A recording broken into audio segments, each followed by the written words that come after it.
Hey everyone, and welcome to the channel. My name is Ash, and I'm here with a review for Flightpath Adventures in Venaris, which is now out on Xbox.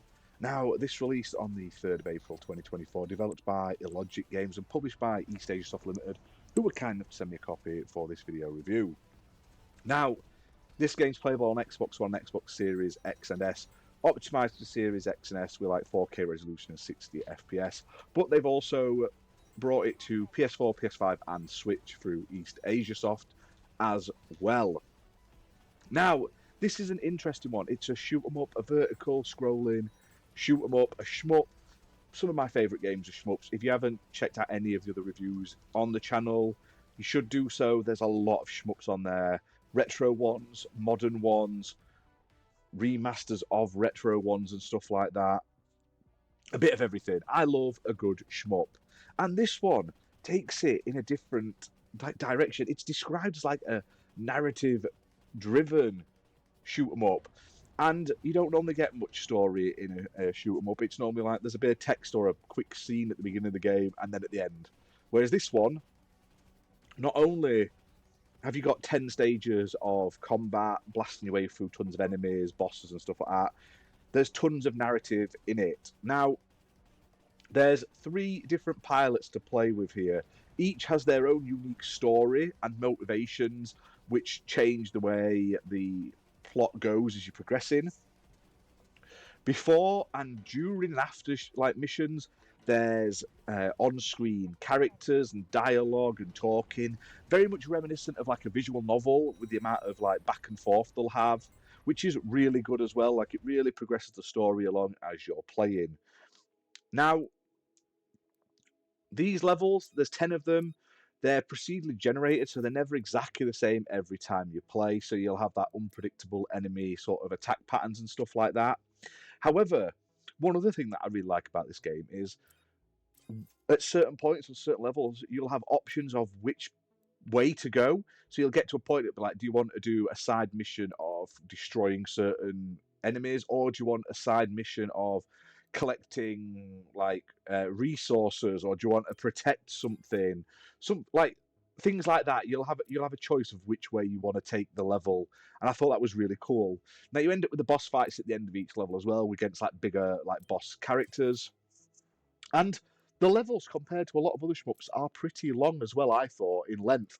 Now, usually that could be a issue, but there are like landing sections on each of the levels where you can upgrade your weapons, repair your ship's damage, and a whole host of other things. And you'll collect cash by defeating enemies. This cash can be used to upgrade your weapons, add new weapons. So you start off with like front-facing ones, but you can then buy side-shooting ones, rear-shooting ones. You also have a special weapon, and you can change that up if you've got enough money to do so. But all your weapons take energy, and you need to make sure you've got enough power to your ship. So you also have to upgrade other parts of your ship to ensure you've got enough power to power all the weapons you've got equipped.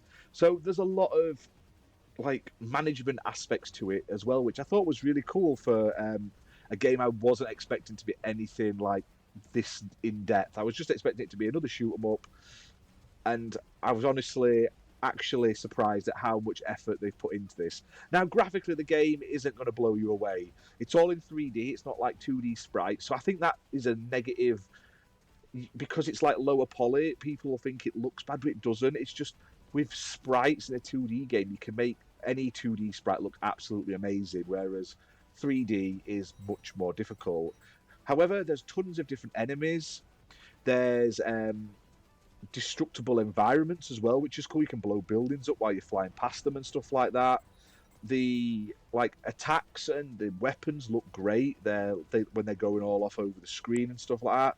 Honestly, I had a ton of fun playing this one, and it's not a walk in the park for the achievements either. So you're really going to have to like look at what you've got to get if you're going in for those achievements. But the game's priced at £8.39 on Xbox. It's optimized for Series X and S, 60 FPS plus, 4K resolution, and it supports smart delivery. Honestly, a really good little shmup with a lot more depth, story, and upgrades than I was ever expecting to find like in a game. And while it is short, it's still only 10 stages. That's still longer than a lot of the classic shmups out there.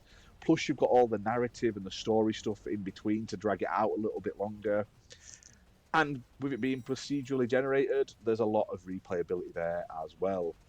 But all in all, a really fun little game. I had a ton of fun playing it. If you like your shoot 'em ups, definitely check this one out. But hit that like button, hit subscribe, guys, and we'll see you soon for more gaming content. Bye for now.